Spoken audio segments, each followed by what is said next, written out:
English alphabet को अगर देख लिया जाए तो 3 कैटेगरी में काटा जाता है। फर्स्ट आपकी होती है वोवल्स, जिसे हम स्वर बोलते हैं। दूसरी होती है सेमी वोवल्स, जिन्हें हम उपस्वर बोलते हैं। जबकि तीसरा होता है कॉन्सोनेंट, जिसे हम व्यंजन बोलते हैं। क्लियर है। अगर हम इसमें 26 में बात करें तो 5 आपके जो लेटर्स आते हैं ए ई आई ओ यू, ये आपके वोवल्स होते हैं। जबकि डब्ल्यू और वाई आपके सेमी वोवल्स होते हैं। और जबकि इनके अदर, इनसे जो भी बच्चे कुछ हैं वो किस में जाएंगे, कॉन्सोनेंट, यानी कि वो आपके किस में जाएंगे, व्यंजन में जाएंगे। अब दिमाग की बत्ती जलती है कि आखिरकार डब्ल्यू और वाई को सेमी वोवल्स में क्यों रखा गया है। तो आपने बात देखा होगा, शादियों में होता क्या है, कुछ लोग ऐसे होते हैं जो आपके वर पक्ष से भी होते हैं और वो आपके वधु पक्ष से भी होते हैं। मौका पड़ने पर वो वर पक्ष में शामिल हो जाते हैं और मौका पड़ने पर वो वधु पक्ष में शामिल हो जाते हैं। उसी तरीके से डब्ल्यू और वाई, कुछ कंडीशंस ऐसी होती हैं जब डब्ल्यू और वाई आपके वोवल्स में शामिल हो जाते हैं, और कुछ कंडीशन ऐसी हैं जब डब्ल्यू और वाई आपके कॉन्सोनेंट में शामिल हो जाते हैं। कैसे, तो मैं आपको बताना चाहूँगा कि यदि कोई भी मीनिंग, यदि कोई भी आपका इंग्लिश वर्ड यदि आपके डब्ल्यू और वाई से शुरू हो जाए, जैसे मैंने कहा योर, मैंने कहा वे, क्लियर है। जब भी कोई भी आपका इंग्लिश वर्ड डब्ल्यू और वाई से शुरू हो जाता है तो ये आपकी कंडीशन हो जाती है किसके लिए, तो ये आपके बन जाते हैं कॉन्सोनेंट। क्या बन जाते हैं, आपके कॉन्सोनेंट बन जाते हैं,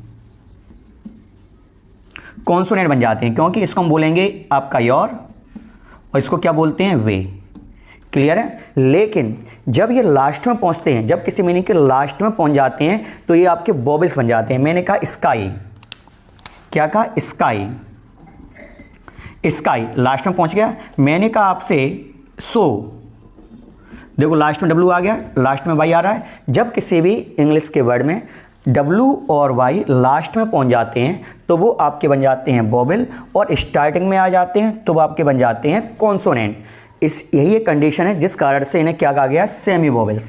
क्लियर है। इसमें एक एक्सेप्शनल और रहता है, क्या, कि अगर लास्ट में अगर बाई आ रहा है, यदि लास्ट में बाई आ रहा है तो इससे पहले ओ नहीं होना चाहिए, नहीं तो ये आपका किस में बदल जाएगा, कॉन्सोनेंट में। जैसे मैंने कहा बॉय, वो आ रहा है तो यहाँ पर जो बाई है वो आपका एक्सपेक्शनल हो गया और ये आपका कॉन्सोनेंट बनता है। मैंने कहा टॉय, क्या कहा, टॉय, तो इसमें वाई से पहले ओ आ रहा है, तब भी यहाँ पर ये क्या बन रहा है, कॉन्सोनेंट बन रहा है। तो इंग्लिश इज एन एक्सपेक्शनल लैंग्वेज। अगर देख लिया जाए अबाधित है तो हम ये बात कह सकते हैं क्या, कि अगर स्टार्टिंग में डब्ल्यू और वाई आ रहा है तो ये आपके कॉन्सोनेंट बन जाते हैं, और जब लास्ट में डब्ल्यू और वाई आता है लेकिन वाई से पहले ओ नहीं होना चाहिए तो ये आपके क्या बन जाएंगे, तो ये आपके बन जाते हैं वोवल्स। क्या बन जाते हैं,